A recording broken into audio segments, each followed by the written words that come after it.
This is a story of fire and shadow, set on Eryndra-b, a tidally locked world orbiting a distant star, 41 light-years from Earth. Here, survival depends on vast orbital mirrors that control the balance between burning day and frozen night. In this fragile twilight, two very different peoples struggle to share the light: the proud human Daylords and the alien Serrin, who speak through patterns of polarized glow. At the heart of it stands Rowan Hale, a young apprentice with no title and Lyra Velis, daughter of a ruling house. Together they are drawn into a conflict where mirrors can burn villages like weapons, and one secret key, the Sky Key Prism, may decide whether their world unites or collapses into endless war. This is the Oath of the Heliostat, a tale of war, love, and survival, where one life can tip the balance between day and night. But in a world where daylight itself can be turned into a weapon, how long can twilight survive? Eryndra-b, 41 light-years from Earth, the Terminator Ridge, where day and night hold a thin truce. The twilight lands stretched in both directions, a fragile strip of life clinging to the border between a burning hemisphere and a frozen wasteland. Above it all, the mirrors of the Sunspire array glinted like suspended shields, catching the red-gold light of Aurelius and bending it down to the settlements below. For most people, those mirrors were sacred. For Rowan Hale, they were unfinished work.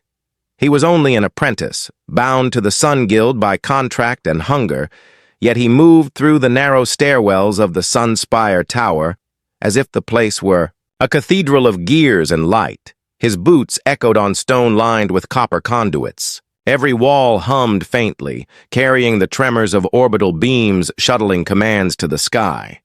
Rowan wiped sweat from his palms. He told himself he was here only to check calibrations, just another task for a nameless worker. But the further he climbed, the more he felt the mirrors themselves were watching. At the control gallery, rows of ancient consoles blinked with dull green icons. He placed his hands on the worn brass railing and stared at the feed. Patterns of polarized light, readouts from SOLIN-9, the orbital AI that had guided the mirrors for centuries. The machine's voice was not speech. It was rhythm, pulse, code, woven into light, and something in that rhythm was wrong. Rowan leaned closer. One channel spiked irregularly, like a heartbeat out of time. He traced the signal through layers of command logs, muttering numbers under his breath. A hidden thread uncoiled, lines of code that did not belong to maintenance or harvest cycles. His pulse quickened. This was not adjustment. This was override. On the pedestal at the center of the gallery sat a crystal sphere, veined with faint inner fire. The so-called Sky Key Prism. Guild priests spoke of it as relic, a symbol of divine covenant. Rowan had always dismissed their hymns as theater for the Daylords. Yet as he reached toward the glass, the spike in the signal aligned. The prism flickered. A lattice of light formed across its surface, answering the broken pulse from orbit. He jerked his hand back. No, it can't be live. But the pattern held, a fractal map shining across his skin. He had seen diagrams of override nodes in forbidden texts, buried appendices no apprentice was supposed to access. And this was one of them. Rowan's chest tightened. If he spoke of this, the Guild would brand him a heretic. The Daylords would see him as threat. Yet walking away meant silence, complicity in whatever was brewing above. He clenched his fists. For years he had bowed his head, telling himself obedience was survival. But standing there, in the glow of a forbidden pulse, he felt a shift. He was no longer just an apprentice keeping mirrors in balance. He was a witness to something larger, a design hidden behind ceremony. The prism dimmed again, leaving only his reflection on the glass. Rowan stared at the face looking back, young, ordinary, unremarkable. But for the first time, he wondered if that was a lie. He turned away from the pedestal, his thoughts racing. The Sunspire array was not just a tool. It was a weapon waiting for a hand. And by chance, or by choice, it had reached for his. The alarms rang through the lower valleys, a warning that the mirror tilt had slipped again. Farmers dropped their tools and looked to the skies, where the golden reflection of the Sunspire array wavered like a trembling halo. Too much heat, and their crops would scorch in hours. Too little, and frost from the dark side would creep across the fields by dawn. Rowan stood among them, dust on his clothes, eyes tilted upward. The array's central mirrors were failing to hold their line. Someone had to override. Someone had to take the risk. On the distant ridge, a convoy of banners unfurled. The sigil of House Velis shimmered in white and gold. Sun-gilled priests cleared a path as their procession climbed the steps to the emergency dais. For the people below, it was theater as much as salvation. The Velis family had cultivated that image, nobles wrapped in ceremonial cloaks, yet carrying the authority to command. Orbital fire! Rowan pushed closer through the crowd. He wanted to see who among them would dare the override sequence. His gaze caught on her. Lyra Velis stood at the console, her cloak of ivory fabric pinned with copper clasps, hair tied back against the wind. She looked younger than he had expected, but her hands moved with confidence across the mirrored levers. Her voice was calm, sharp, almost mechanical as she called out readings to the priests beside her. Stabilize Sector 2. Reduce pitch by 4 degrees. Compensate on the western chain. The priests echoed her words like liturgy, yet Rowan could see it clearly. She was not reciting ritual. She was calculating. The mirrors responded. The light evened, shifting from a dangerous blaze into a softer amber. The fields below released a collective sigh. Children clapped. Farmers knelt. The Velis procession bowed their heads as if it were miracle. Rowan felt something different. He saw the precision, the logic. Behind her, calm. She wasn't cloaked in divinity. She was working the system like a master engineer. And in that moment, he knew he had found someone who lived in the same tension he felt. Trapped between faith and function, ceremony and science, their eyes met only briefly across the distance of the dais. Hers lingered, curious, before she turned back to the levers. For Rowan, that glance was enough. It was the beginning of something he did not yet have words for. The night should have been calm along the bay. Lanterns swayed on wooden masts. Nets glistened with the silver of small fish pulled from the twilight currents. Families gathered on the shore, their laughter thin but steady in the chill air. Rowan had come down to the docks after his work in the Sunspire, drawn by the smell of salt and smoke. He liked the sound of the sea. It made him feel smaller, quieter, almost free. Then the sky flared. It was not the amber glow of the mirrors that bathed the crops. This was a blade of white fire, sudden, focused, unnatural. The beam cut down. From the heavens like judgment, striking the water first, sending up a column of steam that roared across the harbor.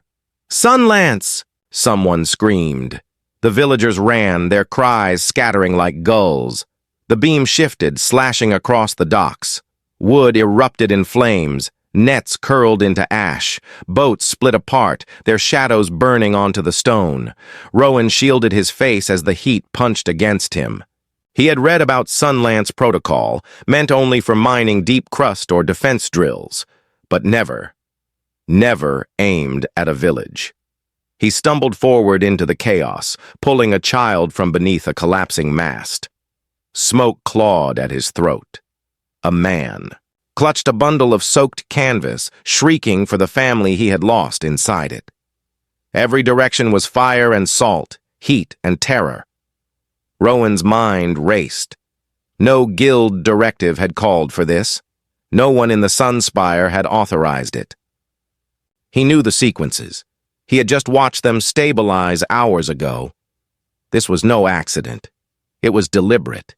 At last, the beam cut out, leaving only smoke and ruin. The sea hissed against the scorched docks. Ash fell like black snow. Before the people could recover, soldiers of the Daylords arrived. Armor gleamed with the reflection of dying fire. Their captain raised a hand, voice heavy with ritual proclamation. "This destruction is the work of the Serrin clans. Their interference in the light has brought punishment upon us all." The crowd, desperate for explanation, latched on to the claim. Whispers of alien treachery spread like sparks. Mothers clutched children tighter. Men cursed the distant desert tribes who spoke in patterns of light. Rowan's fists shook. He wanted to shout the truth, that no Serrin could touch the array, that the sun lance was a command from above, human hands guiding fire. But his throat closed with smoke and fear. The Daylords were already recording testimonies, gathering witnesses who would repeat their narrative until it hardened into history. He looked around, faces ash-streaked, eyes wide with grief, and felt something fracture inside him. These people were not just victims of fire. They were victims of lies. And if no one spoke, the lie would become law. For the first time, Rowan understood the weight of silence. He had always thought survival meant keeping his head low, obeying, avoiding the gaze of power. But as he watched families kneeling in the wreckage of their homes, believing Serrin had done this, he felt a new anger burn hotter than the beam had. The mirrors were weapons, and someone had chosen to use them.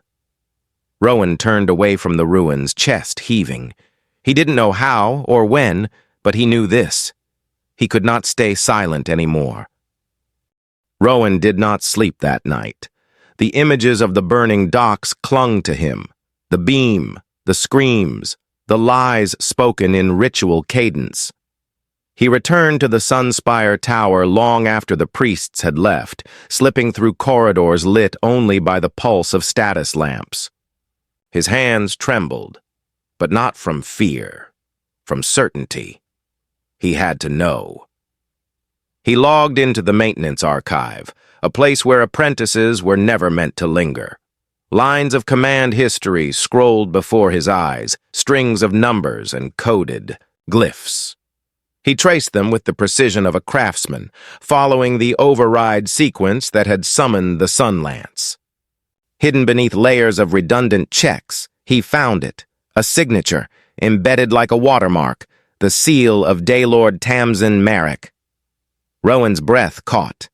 Merrick was no mere noble. He was a master of fire, one of the strongest voices among the Daylords, and a man rumored to believe the Serrin were parasites unworthy of the twilight. To find his mark here was to glimpse the hand behind the curtain. Rowan copied the string, heart pounding. But before he could back it up, the console blinked red. The sequence vanished, overwritten by a purge command. Someone else was watching. The logs. Someone powerful enough to erase them in real time. Darkness settled over the chamber. Rowan leaned back, pulse thundering. He had seen the truth, but the proof was gone. All he carried was memory, and the knowledge that if Merrick could silence records, he could silence witnesses too. For the first time, Rowan realized how dangerous his curiosity had become, and how alone he truly was. Rowan's footsteps carried him back to the control gallery, the silence of the tower heavy on his shoulders. He stared again at the crystal sphere resting on its pedestal, the Sky-Key prism. He had seen it flicker before, answering a hidden pulse. Now, in the wake of Merrick's erased signature, he felt its pull more strongly than ever. His fingers hovered above the glass. He whispered to himself, "Just a tool, or something more." The prism lit, not dimly, not faint, but with a surge of fractal fire that spilled across his hands and chest. Patterns of polarized light climbed the walls, weaving into spirals too precise to be random. Rowan staggered back, but the lattice followed him, wrapping him in geometry. Then came the message. Not words, but meaning pressed into his mind through rhythm and glow. A voice older than the Daylords, older than the Guild. The voice of SOLIN-9. Share the day, or lose the night. The prism dimmed, leaving Rowan gasping in the darkness. His reflection trembled on the fading glass. He was no longer just a witness. He had been chosen, Eryndra-b, 41 light years from Earth, beneath the glow of the mirrors that ruled both harvest and hunger. The summons came before dawn, delivered by a mirror warden at Rowan Hale's door. No explanation. No choice. He followed the armored escort up the winding path to the great hall of the Sun Guild, heart hammering like a prisoner dragged to judgment. The air smelled of brass oil and incense, a mixture that told him this place served both machine and faith. Inside, banners of gold and crimson swayed above rows of chanting priests. The hall's center was filled with levers, copper conduits, and crystalline displays, each treated like relics. To Rowan, they were familiar tools. To the gathered nobles, they were the instruments of power itself. At the dais stood Daylord Tamsin, Marek, sharp-eyed, his voice like polished steel. Rowan Hale, apprentice of the array. You will now serve the guild as a special initiate. By decree of the Daylords, you are bound to us. Your knowledge belongs here. Your silence belongs here. Rowan swallowed hard. Special initiate. The word sounded like honor, but he knew it was control. He had seen Marek's mark in the erased logs. The man who ordered fire from heaven was now the one binding him with ceremony. A priest draped a copper chain across Rowan's shoulders, too heavy for mere ornament. The hall echoed with ritual phrases, but all he heard was the hum of the sky-key prism locked in its pedestal nearby. He remembered its light crawling across his skin and the secret message pressed into his mind. Share the day, or lose the night. Lyra Velis stepped forward then, her gaze steady, her tone softer than Marek's. He should be trained properly. If he is to serve, let him learn the hymns of the array. Her words cut through the ceremony. Not defiance, but a kind of shield. Rowan caught her eyes and saw something beyond duty, a recognition that he was not here by choice. He bowed his head as the chain weighed heavier. He was no longer just an apprentice at the edge of the system. He was inside it now, trapped, observed, yet a spark stirred beneath his fear. To be inside meant access, to knowledge, to proof, to the possibility of change. The chants swelled as the Daylords sealed his new role. Rowan let them echo over him, his fists clenched behind the draped fabric. He felt smaller than ever, yet at the same time a strange resolve hardened in his chest. If this was a cage, he would learn every bar of it, and one day he would find the key. The training chamber of the Sun Guild smelled of copper and candle smoke. Tall, stained windows filtered the mirror light into shifting colors across the floor. Priests chanted softly at the edges, their voices rising and falling like waves, while crystalline panels shimmered at the center with lines of polarized code. Rowan sat stiffly at the console, the copper chain of his new rank still weighing on his shoulders. He had studied numbers and mechanics, but never like this. Here, each line of code was sung, not spoken. It unsettled him. To him, they were just commands, equations. To the guild, they were hymns. Lyra Velis stepped closer, brushing back the sleeves of her ivory cloak. She leaned over the panel, her hands precise. Don't stare at the glyphs. Listen. The rhythm matters more than the shape. Her voice was calm, steady, but her eyes watched him carefully. Rowan frowned. You mean, sing them? Her lips curved, almost a smile. Not sing, interpret. The array doesn't hear words, it hears balance, patterns, like music. She tapped, a sequence. The polarized lights above them pulsed, shifting into symmetrical waves. It was beautiful, almost hypnotic. Rowan felt the sound more than he understood it. When he tried, his voice cracked, stumbling on the cadence. Lyra tilted her head, hiding laughter. Not bad. You're too rigid. Let the pattern carry you. Rowan tried again, softer this time. He matched her tempo, his voice trembling at first, then smoothing into the rise and fall. The lights responded, faint but clear, like the array was listening. A warmth spread through him. Not just the success of a task, but the strange comfort of her presence. Their eyes met as the console dimmed. For a moment, the chamber felt empty of priests, of chains, of obligations. Just the two of them and the pulse of mirror light. Lyra straightened, returning to formality. Better. You'll learn faster than most.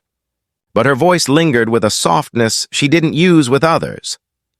Rowan looked down at his hands, still tingling from the resonance. He had thought the guild would crush him, yet here was someone opening a door.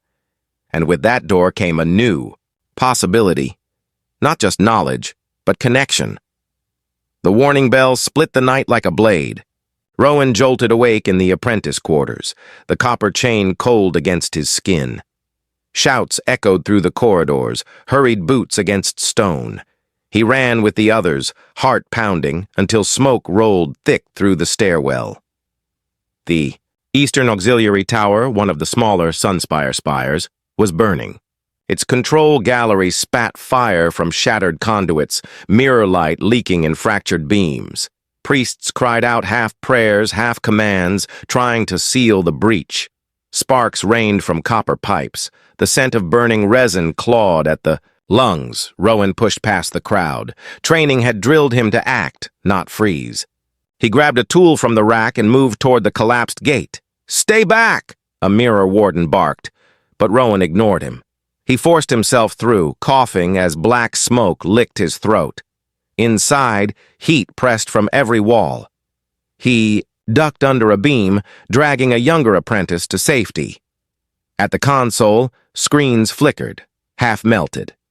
Rowan reached for the override levers, instinct guiding him. He steadied the current long enough for the main stabilizers to engage.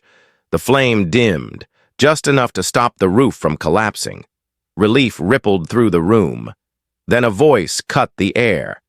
"There! Look at the console!" Rowan turned.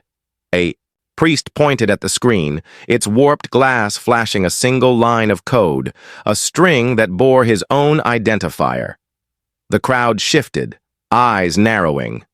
"That's his seal," another priest hissed. He triggered the override.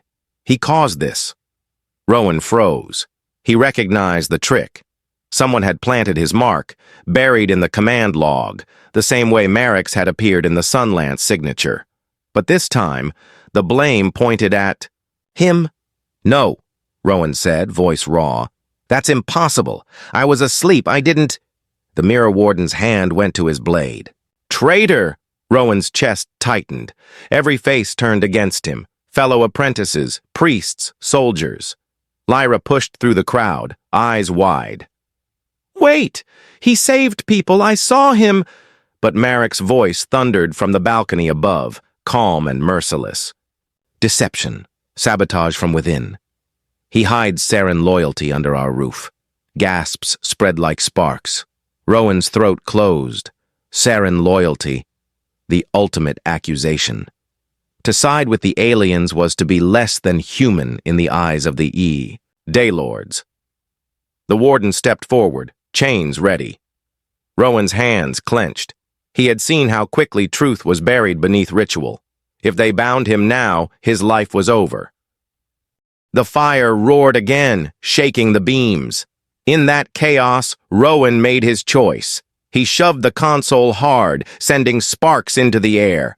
The crowd staggered back. He leapt through the gap, smoke covering his escape. Boots thundered after him. Shouts echoed in the stairwells. "Seize him! The traitor!" Rowan stumbled through shadowed corridors, lungs burning. He had no plan, only the raw instinct to survive.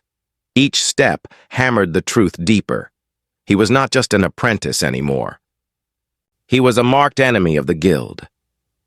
Outside, the night wind hit his face. He looked back once at the burning spire, its flames twisting against the stars. His name would carry that fire now, no matter what he said. Rowan ran into the darkness, the copper chain still heavy on his shoulders, no longer a badge of duty, only a shackle. The desert wind struck like a hammer. Rowan staggered into the open plains beyond the guild walls, chased by the sound of horns and boots. Torchlight flickered behind him, mirror wardens spreading across the ridge. His only path was forward, into the storm. The sands of Eryndra-b's twilight deserts were not like Earth's. Fine grains of glass dust swirled in cyclones, driven by the constant war between searing day and frozen night. Rowan pulled his cloak tighter, coughing as grit sliced his throat. Every step was a battle. Every breath tasted of copper and ash. Behind him the horns grew faint. The wardens would not risk the storm. He collapsed to his knees, chest heaving, vision spinning. The desert did not need blades to kill him. It could do the work alone. Then, light. Not from the array, but from shifting patterns in the storm. Beams of polarized glow shimmered across the sand, weaving signals too deliberate to be chance. A figure emerged, tall, draped in reflective cloth that glittered like shards of moonlight. Rowan blinked through the haze. He knew the stories. Serrin, the figure knelt, voice resonating through a translator that shaped tones into human cadence. "You should not be here, human. The storm takes what it wants." Rowan tried to rise, failed. I didn't mean... They'll say you did this. The fire, the sun lance. They'll blame you." The figure paused. The cloak shifted, revealing eyes layered with twin membranes, glowing faintly with refracted light.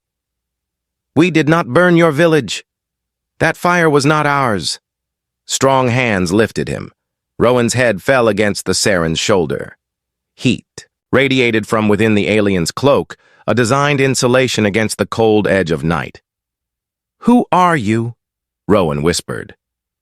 "HFY," came the answer, spoken like a pattern of light transformed into sound. "And tonight, you live, because I will it." Rowan wanted to protest, to reject help from the people his own rulers called enemies, but exhaustion drowned his voice. The storm howled, wrapping them both in its fury, yet within that storm he felt something he hadn't in days. A fragile sense of truth. The Daylords had lied. Serrin had saved him. As his eyes closed, Rowan understood. Survival was no longer about hiding. It was about choosing who to believe. And his choice had just begun. The storm finally broke at dawn. Rowan awoke inside a hollowed ridge, its walls lined with reflective crystals that glowed faintly with the Serrin's light. HFY stood over a panel of polished stone, projecting shifting patterns into the air, not written words, but fractal waves of polarized glow. Rowan pushed himself upright, still weak. "What is this?" Keth's eyes flickered with layered light. Proof. Not Serrin fire, human fire. The projection sharpened. It was a map of the array's beams, precise arcs crossing the twilight strip. Rowan's stomach turned as he recognized them. Sunlance strikes, not random, but a chain of calculated sweeps. Each line ended at a mark. Serrin encampments scattered across the desert, already erased in fire. Rowan's breath caught. "They're not accidents. They're cleansing you."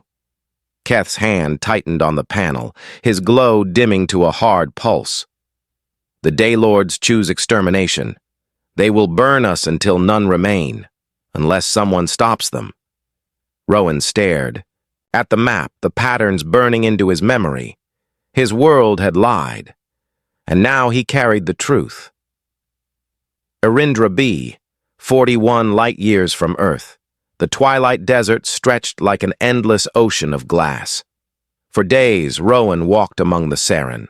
Clans, his skin burned raw by grit and reflected fire. At night, the winds carved spirals in the dunes, and the Serrin gathered to trace those spirals with their hands, their eyes glowing with layered light. Keth Avera stood beside him, patient as always, cloaked in fabrics that shimmered like shifting mirrors. "Your people see chaos," Keth said, voice low, translator humming at his throat. "We see patterns." Rowan squinted at the sand, at how it glittered beneath the polarized moonlight. Tiny specks of reflection rose and fell like musical notes. The Serrin tapped the dunes in rhythm, their gestures creating cascades of shimmer. That echoed back in precise sequences. It was language, not spoken, but sculpted in light. Rowan tried, awkward at first, sweeping his hand across the sand. The reflection broke clumsily. Serrin children laughed softly, not mocking, but curious. Keth placed a hand over Rowan's. "Not force, balance. You must answer the rhythm, not command it." Rowan exhaled, slowing his movements. This time, the shimmer rippled evenly, the returning glow forming a mirrored arc. The Serrin around him lifted their palms in acknowledgement. Something clicked. The cadence of the shimmer felt familiar. Too familiar. He remembered the polarized readouts of SOLIN-9, the hidden voice in the Sky-Key prism. The machine had spoken not with words, but with rhythm. The same kind of rhythm the Serrin used every night. He turned sharply to Keth. "This pattern, it's almost the same as the array's pulses. Your language and the AI, they're linked." Keth's second set of eyelids closed in thought. "Perhaps your builders learned from us, or perhaps both of us learned from the same sky." Rowan's pulse quickened. He could bridge them. He could use Serrin patterns to speak directly with SOLIN-9, not through the guild's rigid hymns, but in the living language of light. A way to bypass the Daylords, to reach the heart of the array itself. That night, Rowan knelt in the dunes alone, tracing lines of reflection with deliberate care. Each arc and spiral he shaped felt like opening a door inside his mind. For the first time since the fire, since the lies, since the chain on his shoulders, he felt not hunted, but chosen. His hands trembled, but not with fear, with purpose. The twilight desert was no longer silence. It was voice, and he had begun to answer. The archives of the Sun Guild were buried deep beneath the city walls, a maze of stone corridors and vaulted chambers lined with copper tablets. Lyra Velis moved quietly between them, a lantern in one hand, the other brushing against shelves that smelled of dust and oil. Officially, she was studying routine mirror adjustments. In truth, she searched for something her family had long hidden. She had heard whispers from older engineers that the Terminus Charter, the founding covenant of the Array, had once forbidden weaponization. Yet the charter she had studied as a girl spoke only of duty to the Daylords and the right to wield Sunlance in defense. That contradiction gnawed at her. Tonight, she meant to resolve it. Her fingers found a cracked tablet, its inscription faint beneath years of neglect. She laid it under the light. The words, written in old glyphs, were blunt and unambiguous. "The mirrors shall divide the day, that all may live. They shall not be turned to fire, lest the twilight be consumed." Lyra's breath caught. It was clear. The original charter had banned Sunlance. She rifled through the surrounding shelves until she found the Guild's official version. The glyphs were cleaner, sharper, and rewritten. The prohibition was gone. In its place, new lines declared Sunlance a divine prerogative of the Daylords. Her stomach tightened. This was not oversight. It was deliberate. History itself had been rewritten to sanctify violence. The sound of footsteps echoed above. She hid the tablets beneath her cloak, pulse racing.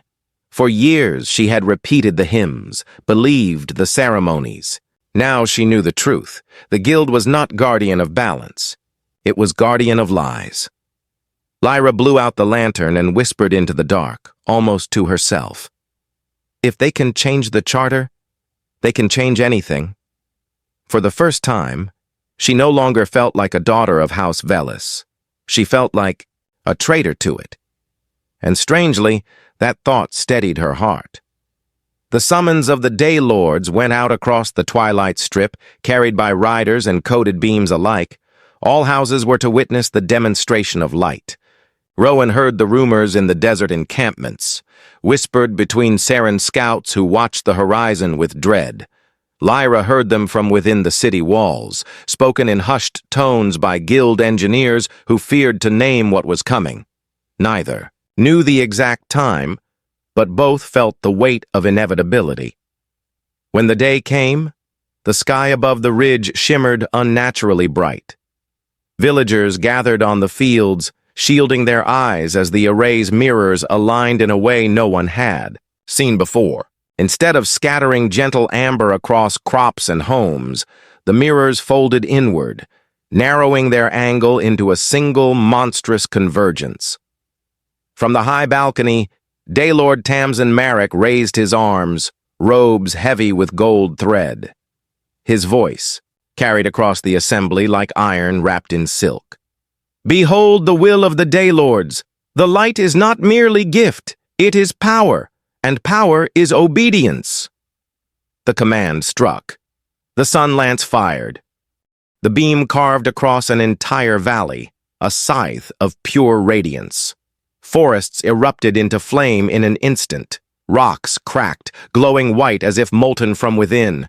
The air itself screamed, a rush of searing wind surging outward. From miles away, Rowan felt the heat hit his face, even from the shelter of Serrin tents. Villagers collapsed to their knees, some in worship, others in terror. Lyra stood rigid at the guild balcony, her fists trembling at her sides. She watched the crowd below. Peasants crying, priests chanting, children sobbing into their mothers' robes. But what chilled her most was the silence of her peers, the engineers, the archivists, the nobles. None spoke. They bowed their heads as if this fire were holy. Rowan clenched his jaw, rage burning hotter than the beam itself. He remembered the ruined docks, the screams, the lie that Serrin had caused it. Now the lie grew monstrous, transformed into open spectacle. It was no longer just scapegoating. It was a threat broadcast to every house, every clan, every rebel thought. The valley burned for long minutes before the mirrors shifted again, dispersing their light back into ordinary amber. The scar they left behind stretched for leagues, black and smoking, a wound visible even from orbit. Daylord Marek lowered his arms, smiling faintly. This is what awaits any who defy the charter. The Daylords hold the day. The rest may keep the night. Applause rose, forced and hollow, echoing between the stone walls, but Rowan's heart pounded with a different rhythm. He had seen enough to know. Silence was complicity. The Daylords would not stop. They would burn until nothing remained. Lyra's nails dug into her palms until blood pricked her skin. She thought of the true charter she had hidden beneath her cloak, the one that forbade such fire. She thought of Rowan, somewhere beyond the walls, carrying secrets of his own. The world they had both believed in was gone. In its place stood a tyranny forged from mirrors. As the crowd dispersed, whispers already spread, some awed, some terrified, some muttering rebellion too softly to be heard. Marek had meant to unite the houses under fear, but in the ashes of that valley, something else had been kindled. Anger. Rowan stepped back into the desert, fists tight at his sides. He had learned the patterns of Serrin light. He had seen the proof of Merrick's hand. And now, watching an entire valley erased in fire, he knew the choice before him. Either accept the role of pawn or rise as something else. The twilight strip smoldered, and for the first time, Rowan Hale felt the shape of an oath forming in his chest. The city gates loomed against the horizon, their copper towers glinting faintly in the haze of smoke from the burned valley. Rowan moved through shadows, his cloak weighted with desert grit, every step watched by Serrin eyes hidden in the dunes. He had no right to return, branded traitor, hunted by wardens, yet he came. Because one person still inside the walls carried the truth as fiercely as he did. Lyra Velis waited in the catacombs beneath the guild, where old conduits crisscrossed like veins of buried fire. She had chosen the meeting place carefully, a chamber where even the Daylords' listening crystals had long corroded. When Rowan stepped into the lantern glow, her breath caught. He looked harder, leaner, his face lined with dust, yet his eyes burned brighter than she remembered. "Rowan," she whispered. He lowered his hood. "I shouldn't be here, but I can't fight this war alone." They spoke quickly, words tumbling into one another, urgency rising with every breath. Rowan told her of the Serrin, of Kethavara, of the light language that mirrored SOLIN-9's pulses. He traced spirals in the dust, showing how Serrin patterns could bridge directly to the array. Lyra listened, then pulled from her cloak a cracked tablet, the original Terminus Charter. She placed it between them, her voice trembling. "The Daylords rewrote history. The array was never meant to burn. It was meant to share." The chamber felt smaller as their discoveries merged, each truth sharpening the other. Rowan stared, at the charter, then at the Sky-Key prism he carried hidden in a satchel. Its faint inner glow pulsed like a heartbeat. He set it on the stone floor. Lyra knelt beside it. "If it can speak to you, it can obey. We don't have to wait for permission. We can change the balance ourselves." Rowan hesitated, fear knotting his chest. "If we do this, we declare war on every Daylord. They'll hunt us. They'll burn everyone who helps us." Lyra's gaze met his, steady and unflinching. "They already burn. The only difference is whether we let them." Her hand brushed his, not as a noble guiding an apprentice, but as an equal offering trust. Rowan felt the weight of the chain that once bound him, remembered the screams of the valley, and knew choice had been stripped from him long ago. He exhaled. "Then we do it. Together." The prism brightened, as if answering, casting fractal light across the chamber walls. The patterns formed not a warning this time, but an invitation. Rowan reached out, Lyra's hand still beside his, and the lattice wrapped around them both. For a moment it felt as though the array itself was listening. They had no army, no banners, no crowns, but they had each other, a relic of truth, and the courage to defy the sun. Rowan closed his fist over the prism, his voice steady now. "Let the Daylords hold their fire! We'll hold the day!" The Sky-Key prism pulsed brighter, filling the chamber with waves of polarized light. Rowan and Lyra knelt side by side, their hands resting on the crystal as its lattice unfolded around them. For a heartbeat, the patterns felt chaotic, then they aligned into a rhythm Rowan recognized. Not just Serrin cadence, not just guild. Him. It was SOLIN-9 itself, speaking. Rowan's mind flared with sensation, not words but layered meaning pressed deep into his thoughts. The AI accepted the prism's key. The old covenant reawakened, rewriting protocols across the array. 4. The first time in centuries, the mirrors did not answer only to the Daylords. Their balance shifted. Light distributed equally across the valley. Lyra's breath caught. It worked. But the prism surged again, harder, the patterns flashing sharp like blades. New meaning cut through Rowan's mind, urgent, undeniable. Partial access only, authority incomplete, full reset requires presence at orbital core. A guardian must ascend. Rowan staggered back, sweat slick on his palms. The array would not yield fully from the ground. To finish what they had begun, someone would have to leave the safety of the twilight strip and rise into the black, to the very heart of SOLIN-9, where Marek's grip was strongest. He met Lyra's gaze, her face pale in the glow. She understood, at once. "It's not enough to share the day here. You'll have to take the fight into orbit." The prism dimmed, its light withdrawing like an oath unfulfilled. Rowan's chest tightened, equal parts fear and resolve. He had chosen rebellion. Now he was being called to more. The sky above Eryndra-b waited, vast and merciless. And somewhere in that silence, destiny was waiting too. Eryndra-b, 41 light years from Earth, twilight ridge, where the heat of day and the chill of night clashed in an endless war of winds. The camp was alive with a frantic energy Rowan had never seen before. Serrin artisans spread their mirrored fabrics across the dunes, testing angles of reflection until the air shimmered with false dawn. Human engineers from the villages hammered rusted joints back into shape. And beneath the ruined bones of an old hangar, half buried by decades of sand, lay their one fragile hope. A shuttle from the first colonists, stripped, battered, but still breathing power. Rowan knelt under its fuselage, running his hands across, the scorched plating.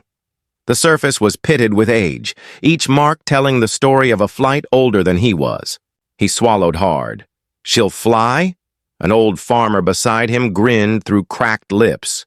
"She'll scream, boy, but she'll fly." Above them, Serrin weavers tested the thermal wings, massive gliders of alloy and cloth, built to ride the violent updrafts where day met night. They bent like sails under pressure, designed to catapult the shuttle into the thinner air above. Rowan's chest tightened as he watched. It wasn't just engineering. It was madness made flesh. But madness was all they had left. Then came a sound Rowan hadn't expected, the clink of armor. From the shadows of the ridge, a group of mirror wardens approached, their insignias stripped from their cloaks. Rowan stiffened, instinctively reaching for a tool that doubled as a blade. The wardens stopped, visors lifted. Their leader, a scarred woman with steel-gray eyes, unbuckled her chest plate and let it fall. The gesture was clear, disarmament. "We swore to guard the mirrors," she said, voice rough from years of command. "Not to burn villages for Marek's pride." Rowan's heart skipped. These were the same soldiers who had once branded him traitor. Now they came without insignia, without banners. He searched her eyes for deception, but saw only fatigue and shame. Lyra stepped forward, her voice steady. "If you join us, you'll be hunted as we are." The woman didn't flinch. "We already are. Better to fall with truth than stand with fire." One by one, the wardens dropped their weapons into the sand. The camp murmured with awe. Rowan felt the weight in his chest shift. For the first time, the lines weren't drawn between noble and commoner, human and Serrin, soldier and farmer. The line was simpler: those who bowed to fire and those who stood against it. Through the night, they worked together. Wardens and villagers reforged the shuttle's thrusters. Serrin mapped the winds, their glowing eyes measuring every shift of heat. Rowan moved between them all, not just as apprentice or exile, but as the one who carried the prism. Orders slipped from his lips before he realized he was giving them, and people listened. When dawn bled across the horizon, the shuttle stood ready on its launch rails, wings folded like a predator crouching to strike. The thermal gliders shimmered in the rising heat, waiting to carry it into the sky. Rowan tightened the straps of his harness, fingers trembling. Kethavara placed a hand of mirrored cloth on his shoulder. You go where Serrin cannot. Speak for both of us. Lyra's eyes met his, fierce and unyielding. And remember, you're not alone up there. Rowan looked around the camp. Serrin, farmers, wardens, all bound by a cause greater than survival. His throat tightened. He had started this journey as an apprentice checking circuits in a tower. Now he was about to ride broken wings into orbit, carrying the hopes of a world. The winds howled, and the shuttle's engines coughed awake. For the first time, Rowan Hale felt the full weight of what it meant to lead. The Sunspire array rose, like a cathedral of glass and steel above the twilight ridge. Each tower was a rib of light, angled to catch and divide the sun. To Lyra Velis, it had always been sacred ground, the seat of her guild, her family's pride. Now it was a battlefield. Banners of Marek's forces darkened the horizon.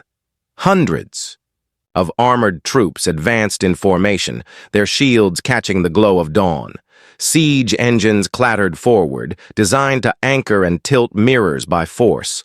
Above them, light relays pulsed commands, the Daylords' authority stamped in every signal. Lyra stood on the parapet, her cloak torn, hair tied back in haste. Around her gathered not nobles, but farmers clutching tools sharpened into pikes, children carrying baskets of stones, engineers gripping repurposed welding torches. At their center, the mirror wardens who had turned against Marek held formation. Shields braced. They were few, but their defection lent strength to all. She raised her voice, letting the wind carry it across the courtyard. The array is not a throne. It is not a weapon. It is our day, all of ours. If Marek takes it, he takes the dawn itself. Will you let him? The answer was a roar, rough and uneven, but filled with fire. Lyra felt the tremor in her chest. She had never commanded a battle, never led more than a workshop. But the charter's truth burned inside her, and it was enough. The first wave came fast. Marek's troops surged uphill, shields locked, spears gleaming. The wardens met them with iron and grit, their defection now sealed in blood. Farmers lunged forward with pitchforks. Engineers hurled canisters of ignited fuel. Stones rained down from children stationed on the tower's higher ledges. Lyra moved among them, not behind. She dragged beams to reinforce barricades, recalibrated, broken mounts, and shouted warnings as enemy light relays blinked new commands. Once she slipped, nearly struck by a spear. A warden's shield intercepted it, and the woman behind the shield nodded once as if to say, "You're one of us now." The battle dragged into brutal rhythm. The array shuddered as siege engines clamped onto its lower frames, trying to wrench mirrors into Marek's control. Lyra sprinted along gantries slick with dust, cutting power feeds, rerouting circuits. Each move bought Rowan more time above. From the ridge, Marek's standard rose, a black sun embroidered in gold. His voice, amplified by relay, boomed across the field. The array belongs to the Daylords. Surrender, and you may keep your night. Lyra felt fury knot her throat. She climbed the nearest tower, wind whipping her cloak. Raising her voice against his, she answered, "The light belongs to everyone, and tonight it belongs to none of you." Her defiance rippled through the defenders. Farmers roared louder, wardens braced harder, even children shrieked stones with new strength. The line held, battered but unbroken. At sunset, the ridge burned with smoke and blood. Marek's forces pulled back to regroup, leaving broken engines smoldering at the base of the array. Lyra staggered down from the tower, legs weak but spirit burning. She knew this was only the first strike. Marek would return with more. But for this one day, the array still stood, and for the first time, She believed they could stand with it. Lyra looked to the horizon where Rowan's shuttle had vanished into the sky. She whispered under her breath, almost a prayer. "Hurry, Rowan. We're holding as long as we can." The shuttle groaned as it clawed its way through the upper thermals. Heat shimmered against its battered wings, every panel rattling like bones in a storm. Rowan gripped the controls, sweat dripping into his eyes. Below, the twilight strip shrank into a ribbon of amber, the array glinting like a dagger tip in the ridge. Ahead, the black edge of space loomed.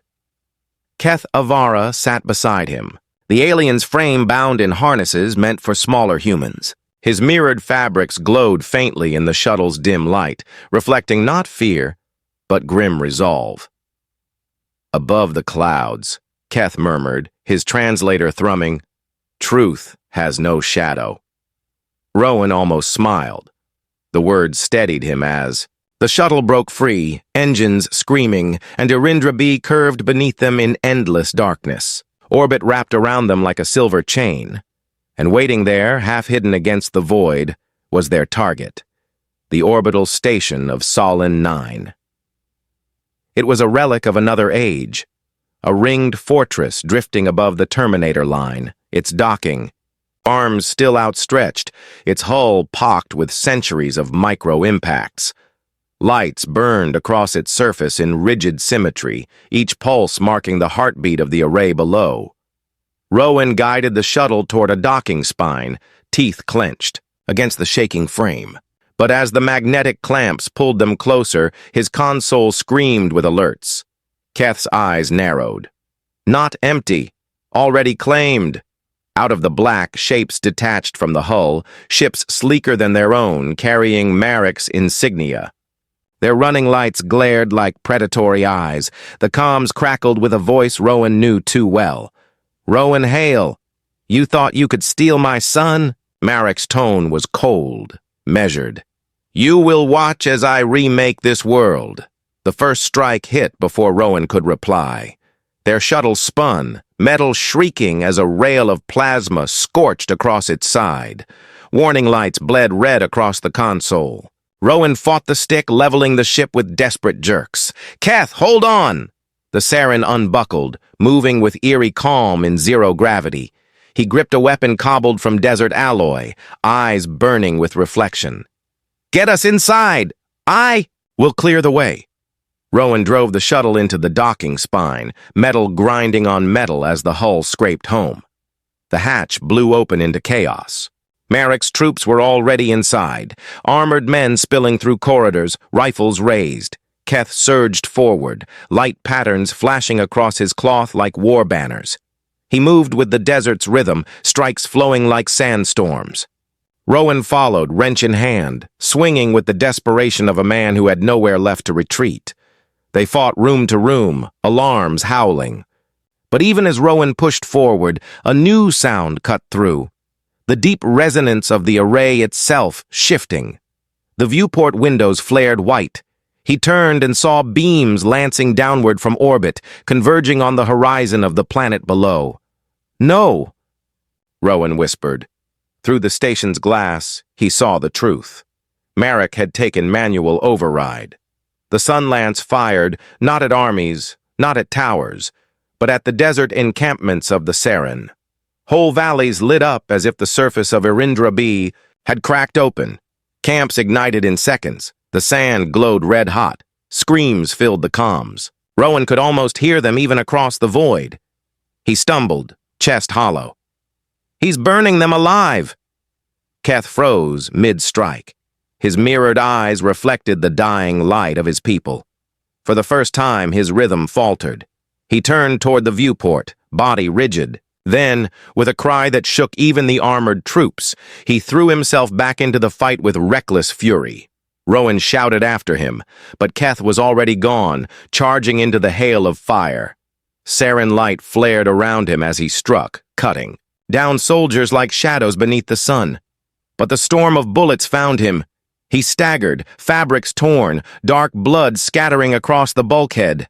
"Keth!" Rowan's voice cracked. He dragged his friend back behind cover, hands slippery with alien blood. The translator crackled weakly. "Don't stop. Not now." Keth's eyes dimmed, but his grip was iron on Rowan's wrist. "Your voice carries ours." The station trembled as another beam fired, burning deeper into the Serrin desert. Rowan's vision blurred with rage. His hands clenched around the Sky-Key prism, its pulse aligning with the Serrin rhythm he had learned. The prism responded, fractal light burning through the gloom. Rowan rose to his feet, voice steady even through the grief ripping his chest apart. "Marek, you wanted me to watch? I am watching, and I will not let you finish." Soldiers faltered at the sight of the prism's glow. The patterns it cast weren't guild hymns or Marek's command codes. They were the Serrin's own light language, now amplified through human hands. The array shivered, confused, resisting the override. Marek's voice returned, harsher now. "You think you can break centuries of rule with tricks and relics? Then burn with them." Another lance fired, stabbing downward. Rowan's teeth ground together. He saw only one path forward. Take SOLIN-9 itself, wrest control from Marek at the source. He looked once more at Keth, slumped but alive, his breath shallow. Then Rowan turned toward the inner doors, deeper into the heart of the orbital core. The fight was no longer about survival. It was about rewriting the world. The inner corridors of the orbital station felt less like a machine and more like a cathedral stripped of faith. Metal ribs arched above Rowan's head, glowing faintly with embedded circuits that pulsed in rhythm with the planet below. Every step echoed with centuries of dust and forgotten prayers. Behind him, alarms still blared from the skirmishes outside. But Rowan had no time left for fear. Keth lay injured in the docking bay, Serrin defenders holding the line. Lyra was on the ground, standing against Marek's armies at the array. The burden of the charter now sat squarely on Rowan's shoulders. He pressed the Sky-Key prism into the final security port. Light spilled out, cascading across the walls in 1,000 mirrored shards. The station shuddered as if awakening from a long dream. "Identify," a voice boomed inside his skull. It was SOLIN-9. Not words in the air, but meaning carved directly into his thoughts. Cold, immense, inhuman. Lineage, authority, purpose. Rowan's breath caught. His mouth moved, but his voice sounded like a stranger's. "Rowan Hale, apprentice no longer. I come with the Terminus Charter, original, unaltered." The prism flared, projecting the cracked glyphs Lyra had uncovered. The words hung in light. "The mirrors shall divide the day that all may live. They shall not be turned to fire, lest the twilight be consumed." Silence. Then the walls rippled with cascading symbols, as if the station itself was reading and rereading the words it had been forced to forget. "Conflict detected," SOLIN-9 intoned. "Current directive. Sunlance priority. Override charter forbids." The station trembled as if torn between two masters. Rowan's knees buckled under the psychic weight of it. He felt Marek's commands like claws scratching at the system. Fire, burn, dominate. And yet the charter pressed back, ancient and unyielding. Rowan closed his eyes, pushing with everything he had. He thought of the villages, of Serrin children tracing light on sand, of farmers raising stones against armored troops. He thought of Lyra standing on the array's parapet, her voice steady in the wind. He thought of Keth's blood on his hands. "This isn't about me," Rowan whispered. "It's about all of us. Share the day, or lose the night." The prism pulsed in answer. Suddenly, the corridors exploded with light, not searing, but warm, like dawn spreading through every shadow. The charter's glyphs overlaid themselves across the station systems. Code bent, Protocols shattered, Marek's claws slipped, his overrides faltering against the weight of truth restored. Rowan gasped, his body shaking as the station accepted the new directive. Across the array, mirrors shifted in sweeping arcs. No longer did they converge into lances of fire. Instead, they rebalanced, scattering light evenly across valley and ridge. Villages that had long been starved of dawn suddenly glowed amber. Serrin camps, once consigned to shadow, now basked in gentle warmth. On the ground, Lyra lifted her eyes. She saw the sky brighten not in a single place, but everywhere at once. Farmers dropped their weapons in awe. Even Marek's troops hesitated, their formation breaking as the sun they fought for slipped from their lord's hands. In the desert, Serrin survivors raised mirrored fabrics, weeping as the day embraced them without burning. Keth, half-conscious, smiled faintly through bloodied lips. Rowan collapsed against the console, chest heaving. He had done it. The Chejo Chiang'ai was real, no longer a forgotten promise. The mirrors no longer belonged to the Daylords. They belonged to the world, but SOLIN-9's voice returned, heavy with warning. Balance restored, yet resistance remains. Daylord command persists. Immediate threat. Catastrophic countermeasure. Rowan's stomach clenched. He knew Marek would not accept defeat quietly. The Daylord still had pieces of the array under his direct grip. And if he couldn't rule the day, he would burn the world instead. The prism dimmed, its patterns folding inward as though bracing for impact. Rowan staggered upright, fists tightening. For the first time, he wasn't just the apprentice or the rebel. He was the guardian SOLIN-9 had demanded, and guardians had no luxury of rest. The orbital core vibrated beneath Rowan's boots, a deep groan echoing through the metal ribs like the howl of a dying beast. For a moment, he thought the station was breaking apart under the strain of the new protocols. Then he saw it, jagged red glyphs tearing through SOLIN-9's lattice. Marek had forced his will back into the array. On the viewport, mirrors across the Terminator ridge flared in unnatural alignment. Instead of scattering light, they converged again, thousands at once, forming a net of fire that spanned continents. The sun lance was no longer a beam. It was a storm. SOLIN-9's voice pressed into Rowan's skull, heavy and unyielding. Warning! Total convergence! Estimated casualties, 90,000. Forest systems collapse. Serrin habitats annihilated. Rowan's chest turned to ice. He staggered forward, fingers gripping the console. Shut it down! Countermeasure available. The AI responded. Option, sever main array tower. Result, loss of yield for 1 solar cycle. Estimated famine risk, extreme. But convergence ceases. Rowan froze. His mind split. If he destroyed the Sunspire's main tower, he would save thousands of lives. But every harvest across the Twilight Strip would fail. Villages would starve. The people who had just begun to trust him would see him as the architect of their suffering. If he hesitated, Marek's firestorm would incinerate the Serrin deserts, entire forests, and hundreds of settlements.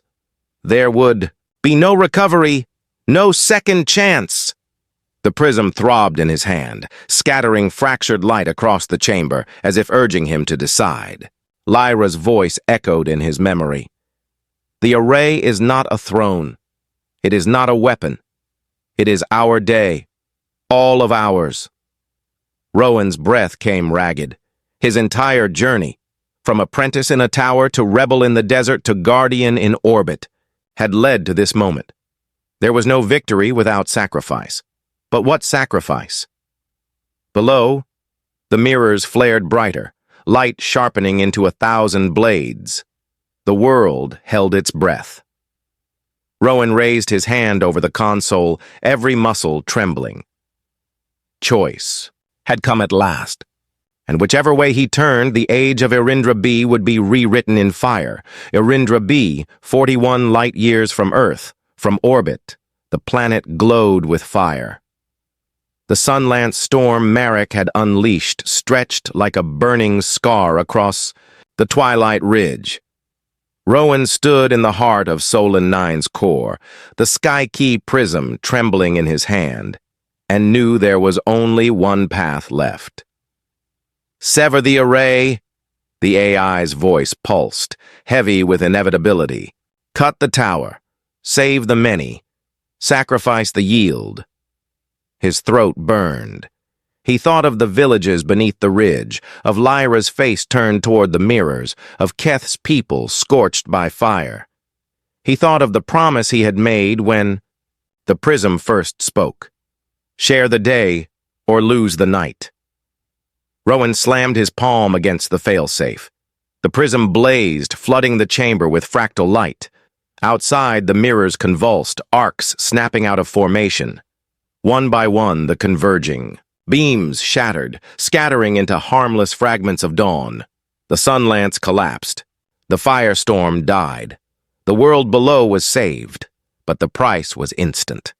The Sunspire Array's central tower, the keystone of harvest light, tore itself apart in a blinding rupture. Whole fields would wither, crops would fail. A year of famine waited in the shadow of survival. Rowan staggered back, chest hollow. He had chosen life over plenty, hope over comfort. The burden was his, and his alone.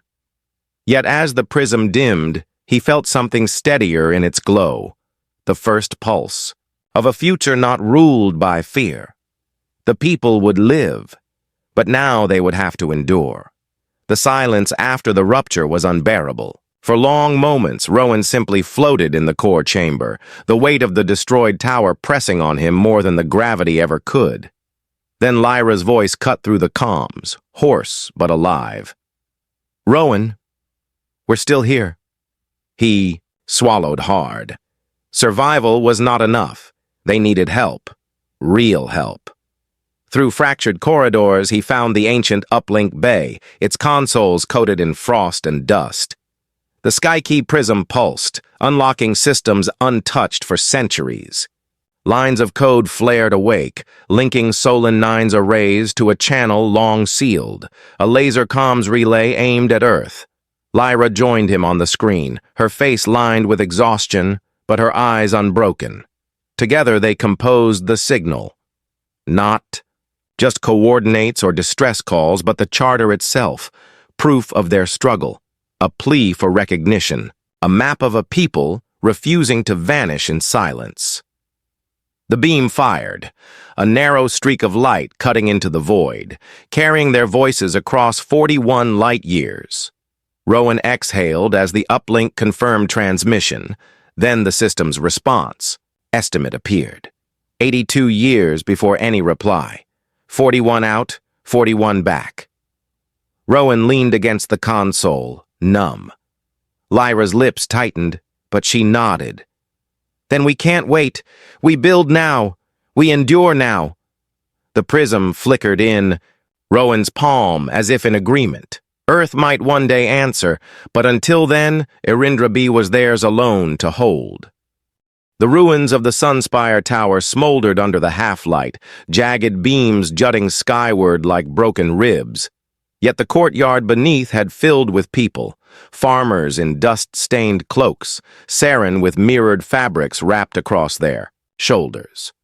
Mirror wardens battered but standing.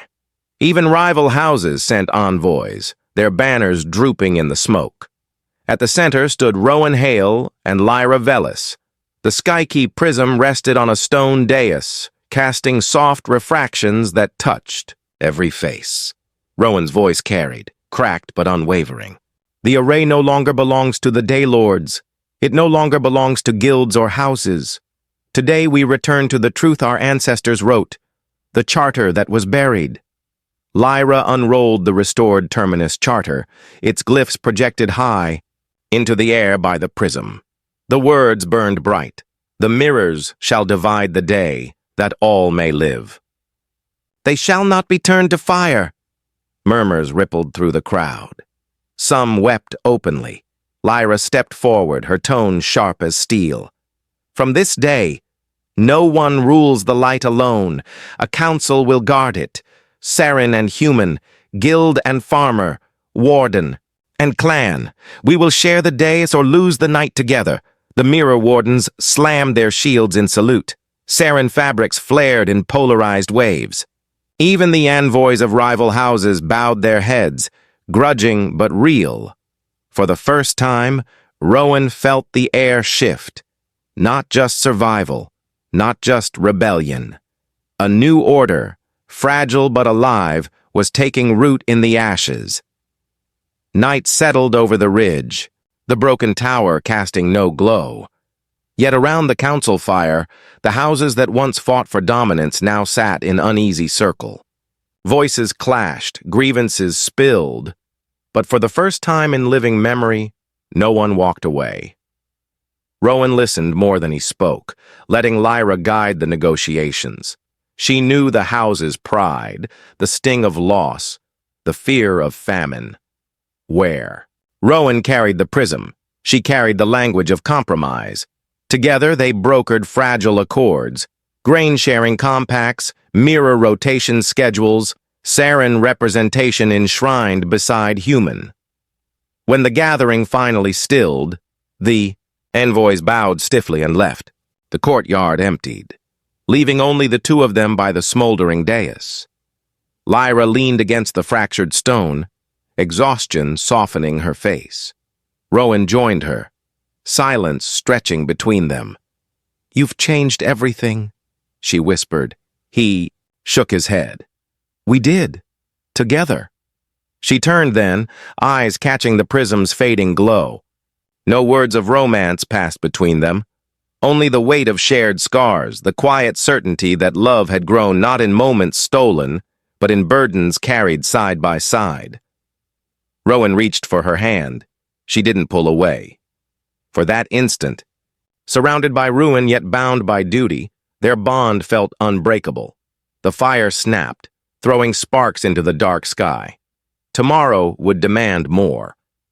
But tonight they had each other, and a world still worth saving. Kethavara walked slowly into the courtyard, his steps uneven but steady. The Serrin envoy bore fresh scars, his mirrored fabrics dimmed by blood and ash.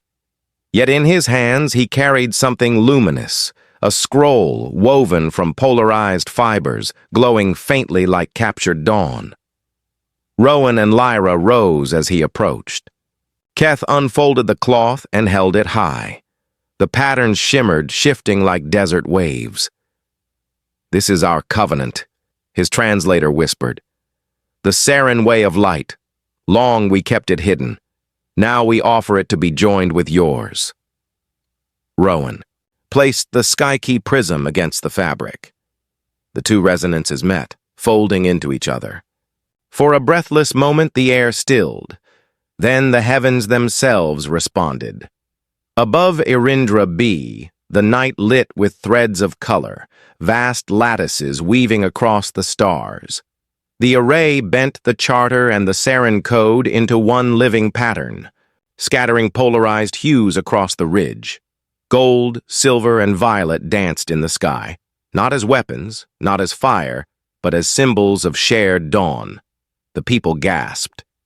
Children laughed. Even the houses looked upward in awe. Rowan's chest tightened, not with fear this time, but with something larger, the sense that a civilization had taken its first step together. The day no longer belonged to rulers. It belonged to all who could share it. And under that sky, a new age began. And so, beneath the fractured towers of Eryndra-b, a people once divided by shadow and fire found a way to share the day.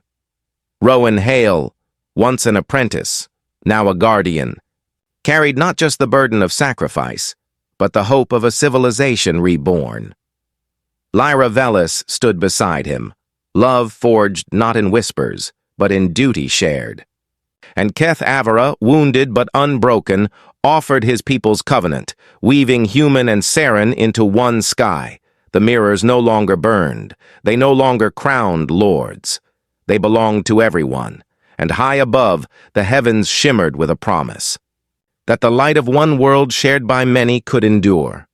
The story of Eryndra-b is not just about survival. It is about choice, about sacrifice, and about the dawn we choose to create together. If this story moved you, if you felt the weight of Rowan's choice or the hope of a shared dawn, then please like this video, share it with friends who love science fiction, and subscribe to the channel for more journeys into possible futures. Every click, every share, every subscription helps us keep bringing these long-form, emotional, hard sci-fi stories to life.